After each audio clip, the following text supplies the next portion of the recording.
Short questions, short answers by Torah teacher Ariel and eBible. Copyright Deut Torah Ministries 2015. All rights reserved.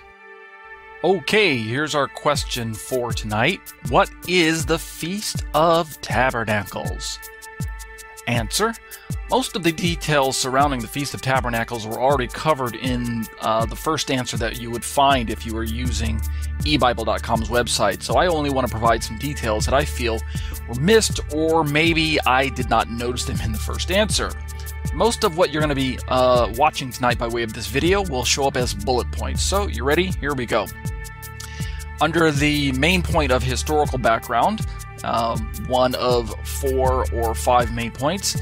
Under the historical background, the first point is that the Feast of Tabernacles is one of God's appointed times outlined in Leviticus 23 verses 33 through 43. Second point is that this feast, along with all the feasts of God, are not really, quote, Jewish, end quote, in the sense of ownership. That is, the Jews did not invent nor do they own these. They belong to God. Israel was simply the caretakers and proclaimers of the feast. That's why God says you shall proclaim them in their appointed times. The next point is that Tabernacles is one of the 3 pilgrimage festivals where God commanded all males to appear before Him at God's sanctuary, if at all possible. You can reference Exodus 23:14 through 17. Next point I want you to understand is that no one is allowed to make blood sacrifices anywhere in the world, since God's sanctuary is the only allowable location. Read Deuteronomy 12:4-7 to understand that. Today, as we need to read in our next point, for those of Israel who do not live in the land of Israel and cannot make a trip to Israel, traditionally some build temporary booths, but many do not. They only celebrate the memorial minus sacrifices, etc., since sacrifices are allowable only at the temple. And then the last point under the historical background is that when the apostolic writings refer to these feasts as, quote, of the Jews, end quote, like Leviticus, this phrase simply indicates their association with their cultural attachment to and their historic demonstration of them. It does not imply ownership. Okay, let's keep moving. Next main point is grammatical and spiritual background. First bullet point, the Hebrew word for tabernacle is sukkah, which literally speaks of a tent or a booth. This feast is even sometimes called the Feast of Booths.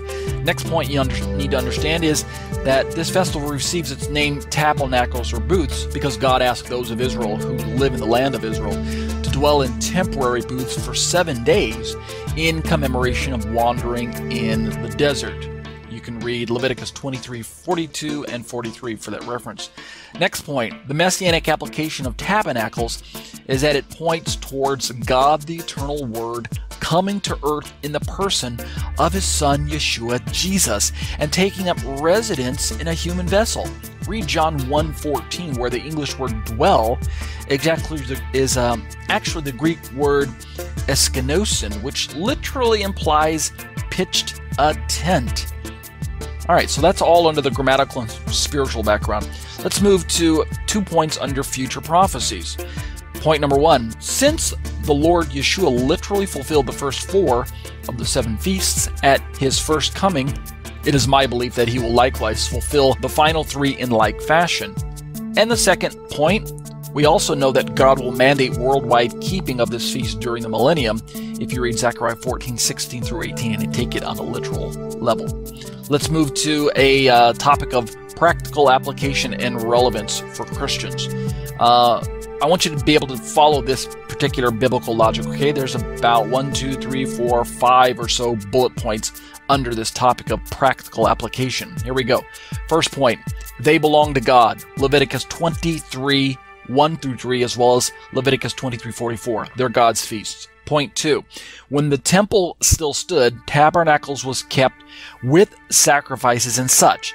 Now that there's no temple, the keeping of this feast has become primarily a memorial, like communion is a memorial, but many still build booths to stay in throughout the 7 days. Point 3, broadly speaking, God commissioned only Israel, not the world, to proclaim them as the Lord's feasts. In other words, the verse says, quote, speak to the people of Israel, etc., end quote. All right, understand? Next point. In Christ, Gentile Christians are no longer alienated from the commonwealth of Israel. This is an extremely important point that we can read about in Ephesians 2:12. Gentile Christians have been brought into the commonwealth of Israel and become part of the remnant of Israel. Thus, the scriptures of Israel, the instructions of Israel, now become a part of the instructions that are given to Gentile Christians, which leads me to my last bullet point in this practical application relevance for Christians, is that in Christ, Gentile Christians have now become fellow heirs with the saints and members of the household of God, which at the time, historically, that Paul wrote this in Ephesians 2:19, the household of God primarily focused on natural-born sons of Jacob, i.e., native-born Israelites. Okay, so what are our conclusions to tonight's study? Our conclusions are this. For Gentile Christians, these feasts are yours to keep if you desire to, just as much as any Messianic Jew. Read Colossians 2:16 and 17, which I believe we're going to study next week. So keep watching my YouTube videos and listening to my iTunes podcast, and we'll hit Colossians 2:16 and 17 next week, I believe. Not to become saved or out of legalism when you're keeping these feasts, or to earn brownie points with God, as if these were possible. But the reason you want to keep these feasts is if you wish to keep them out of love for God and His Messiah. Make sense? Amen? Amen. Check out my podcasts, which are available on iTunes. You can search for me in the store under the search term Ariel Hanavi.